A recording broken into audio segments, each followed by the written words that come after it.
Brilliance Audio. So Long, Chester Wheeler, by Catherine Ryan Hyde. Performed by Michael Crouch. The first thing I need to say, and the most important thing you can know, is that for most of the time I was forced to know him, I despised Chester Wheeler. And I mean with every fiber of my being. I'm always tempted to say hate, but I feel that's a line I never want to cross.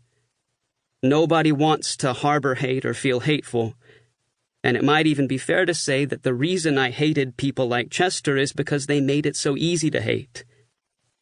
Like there I was, trying to live a peaceful life and harbor no ill will for anyone, and then Chester came along and found that little seedling of hate and just pulled it up and out of me until it was laid bare in the light, like the most dominant characteristic of my life. And then people like him, they get to say, "See, you're every bit as hateful as I am," while pointing to what they inspired. And he did say that to me on at least one occasion. But I'm getting off to a bad start, running away on a tangent. I can pinpoint exactly the moment I came to despise Chester.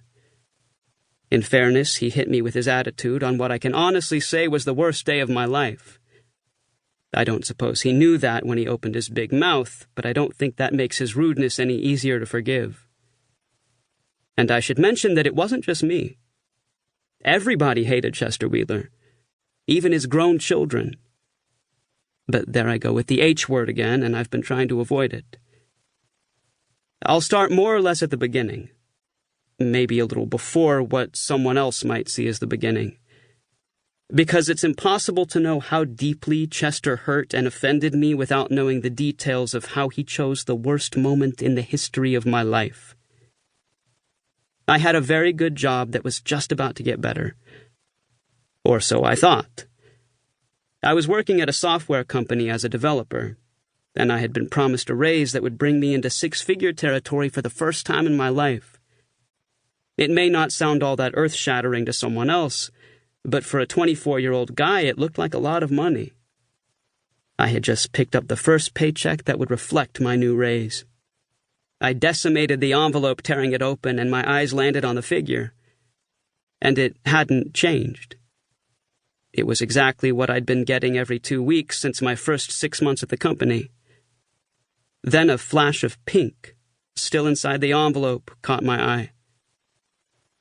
If somebody had asked me prior to that moment, I would have ventured to guess that pink slips are not actually literally pink. I would have been wrong. I just stood there in the hallway for a time with my face burning, thinking nothing. I don't know if I was purposely trying not to think, or if I was trying and failing. What might have been several minutes later, I marched down the hall to Edward's office. I think I had it in my head somewhere that this was all a horrible misunderstanding. A case of mistaken identity, maybe. If anyone at the company was unhappy with my work, I think I would have known it. I knocked on Edward's door. I heard a mumbling from the other side, sounding a bit unbalanced and frightened, that suggested I was not to open the door. "Sorry, no, not now. I'm sorry, I can't." I opened the door. He looked up at me as though I might be the person who would end his life, and this might be the moment I did so. "Louis," he said. I opened my mouth, but nothing happened. No words came out. But I was standing in his open office doorway with the paycheck and the pink slip crumpled in my hand. It's not like he didn't know why I'd come.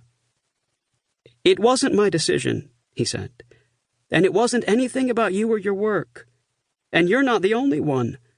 We needed to downsize or else, or we'd go under. I had to lay off 4 employees. But I'll write you a hell of a recommendation, old boy."